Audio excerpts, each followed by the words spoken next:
อย่าดูตากมากไปเข้าบ้านเดินเรียงแถวเข้าบ้านไปพร้อมกันเร็วๆตามพ่อมาสนับสนุนโดยคานิว่าคนว่าใจหมาว่าชอบกินแล้วขนสวยเงางามสุขภาพดีเย้กูรอบะเบกเข้ามามันยิ่งเลยที่นี่ไม่รู้ตื่นตัวไปเร็วๆเข้าบ้านยังนะมา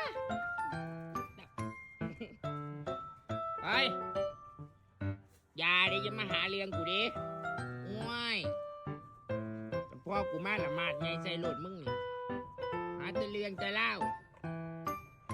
ลูกผู้อื่นก็คือว่าเป็นไปกันนอกกันดอกถ้าไปเล่นเล่นปะ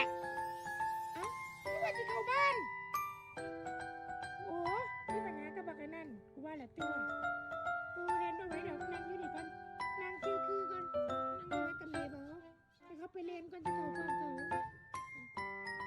เอาละครับสวัสดีทุกคนด้วยนะครับบางอันมันออกจากประตูไปเองนั่งหาเรื่องกูเว้ยนี่แหละพ่อลูกพันเลยกลับมาแล้วครับกับเล่นกับแม่นี่แหละอย่ากัดขาแม่กัดแล้วแตกอะไรอย่างนี้ปล่อยอย่ากัดขาโอ้ยแม่บอกกี่ครั้งแล้วอย่ากัดขาเย้าเล่นเบาๆที่ต้นข้าวเดี๋ยวจับไปส่งแม่นุ่นเลยไอ้กูหยอกน้ำเนี่ยบ่มีมูเล่นอย่าหยอกแข้งบักมึงหยอกแข้งมันบ่บักอันนี้เหรอบักเล่นแห้งมึงมานี่ตาบอกไม่ทันดิมานี่มึงมานี่เอากูรัดทางกูฉลาดไปแม่เงินอีกทางหนึ่งไปแล้วอีกทางหนึ่งนี่กูรัดกูฉลาดมึงจะไปไหนเราบอกเลยนู่นนี่ด้วยมึงจะไปไหนมึงจะมาสู่มวยแกแบบกูได้บ่มึงหยุดโอ้แข็งบ่มึงแลนอีกมึงแข็งจีมึ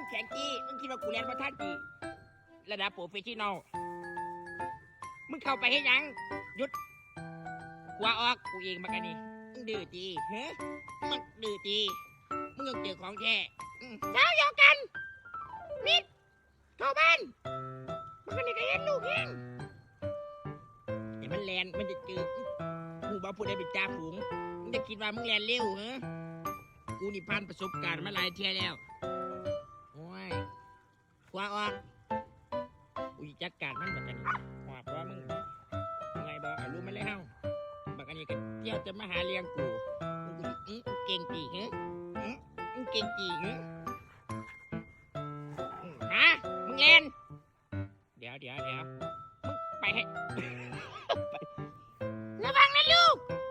มันเร็วแต่ไม่ห้ามลูกกับพ่อนะโอ้ยดูสิมันวิ่งไปถึงไหนแล้วตามไม่ทันนะแบบนี้ไม่รู้เดินจะจำแล้วไปถึงไหนแล้วไม่น่าอ้วนเลยว่ะกินเยอะไปหน่อยช่วงนี้ก่อนด้วยกันแล้วนะคือตาเบี่ยวมาครับดีวิ่งแบบย่อๆวิ่งแบบเท่ๆแล้วน้ำมันเตะไปดิ